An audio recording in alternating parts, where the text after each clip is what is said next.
శ్రీశైలం అయితే వెళ్తున్నాం అనమాట. ఫస్ట్ అయితే మన బండిలో పెట్రోల్ అయితే ఫిల్ చేసుకున్నాం ఆ ఊర్లోనే. దాని తర్వాత అందువేళ చూడండి పిల్లలు ముగ్గురు ముడుకులు పట్టుకుని వచ్చిన మన బండి చూడడానికి. కేడిఆర్ కాలేజీ ముందల ఒక వీడియో అయితే చేసిన. వెనకాల శివాజీ మహారాజ్ అయితే భలే వస్తున్నాడు అసలు కలర్ఫుల్ గా. ఇంకా చిన్నగా అయితే గాడ్ సెక్షన్ లో కూడా ఎంటర్ అయిపోయినాం. అందువేళ చూడండి లొకేషన్ మాత్రం అదిరిపోయింది. వర్షాలు అయితే సరి గట్టిగా పడ్డాయి. శ్రీశైలం రోడ్ లో అయితే ఫుల్ కలర్ఫుల్ గా అయితే మారిపోయినాయి. అందువేళ చూడండి ఆక్టోపస్ వ్యూ పాయింట్ అని ఉంటది. అక్కడ వెళ్ళి టికెట్ తీసుకున్నాం అనమాట. 50 రూపీస్ పర్ హెడ్. దాని తర్వాత లొకేషన్ చూడండి సూపర్ అంటే సూపర్ ఉంది అసలు. వర్షాలు పడడం వల్ల గుట్టల మధ్యలో లొకేషన్ భలే ఉంది కదా. ఫుల్ గ్రీనర్ అయితే ఉంది. వాటర్ ఉండడం వల్ల ఇంకా కలర్ భలే వచ్చింది. అందువేళ చూడండి రోడ్డు పైకి రాళ్ళైతే కొట్టుకొచ్చినాయి. ఈసారి పెద్ద రాయి అయితే వచ్చి రోడ్ మీద పడ్డది.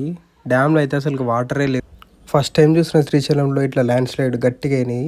తర్వాత వీళ్ళు చూడండి నన్ను మందు తాగుతా అని అడుగుతున్నారు. తాగను. ఫుల్ వీడియో మన యూట్యూబ్ ఛానల్ ఉంటుంది, వెళ్ళి చూసేయండి. సబ్స్క్రైబ్ చేయడం మాత్రం మర్చిపోకండి.